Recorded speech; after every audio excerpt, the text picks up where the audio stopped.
আসসালামু আলাইকুম সবাইকে। শুভ সকাল। আশা করি আল্লাহ তাআলার অশেষ রহমতে সবাই ভালো আছেন।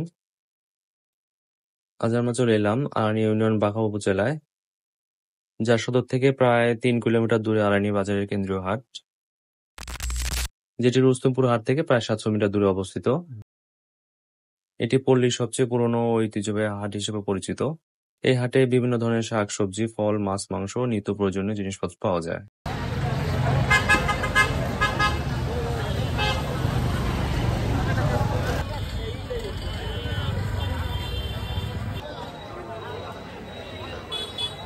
এখন আমরা রয়েছি সবজি বাজারে। এখানে কচুলতি দেখা যাচ্ছে, একদম দেশি ও তাজা। আরো দেখছি ধুন্দুল, লাউ, শসা, বেগুন, পেঁপে, পটল, মিষ্টি কুমড়া, কাঁচা কলা, কাঠো ডাঁটা, পুঁইশাক, ঢেঁড়স, কচু। এগুলো মূলত স্থানীয় কৃষকরা নিজেরা হাতে ফলানো সবজি এনে বিক্রি করেন ও এখানকার টাটকা সবজি প্যাকেটজাত করে দেশের বিভিন্ন স্থানে পাঠানো হয়। নিজেরা উৎপাদনের জন্য দামও বেশ সস্তা। শহরের তুলনায় অনেক ভালো মানের শাকসবজি, ফলমূল ও নিত্য প্রয়োজনীয় জিনিসপত্র কম দামে পাওয়া যায়।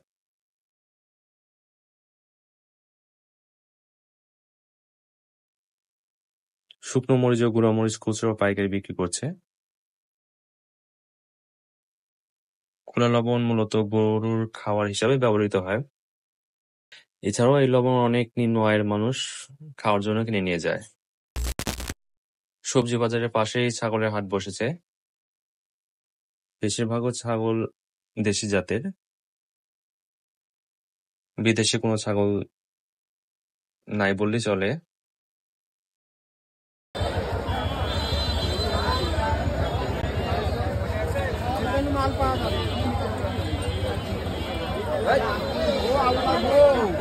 তার পাশে রয়েছে মাছের বাজার।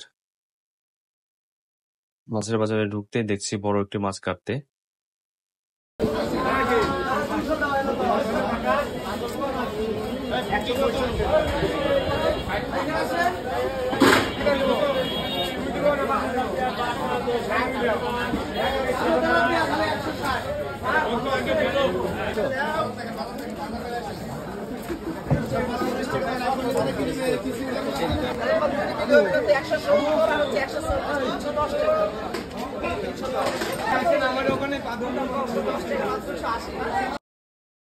সব ধরনের মশলাও রয়েছে এই বাজারে।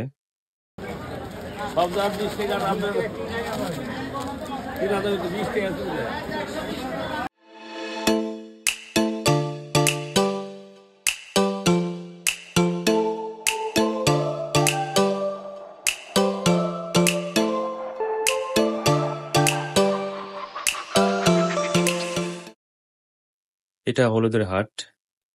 এখানে শুকনো হলুদ ও বীজের হলুদ পাওয়া যায়।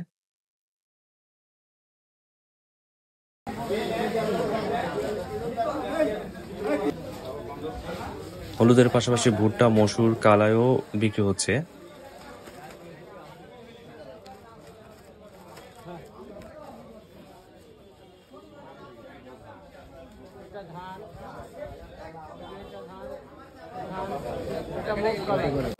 আমাদের উস্তাদ মসুর ও কালাইয়ের দাম শুনছে।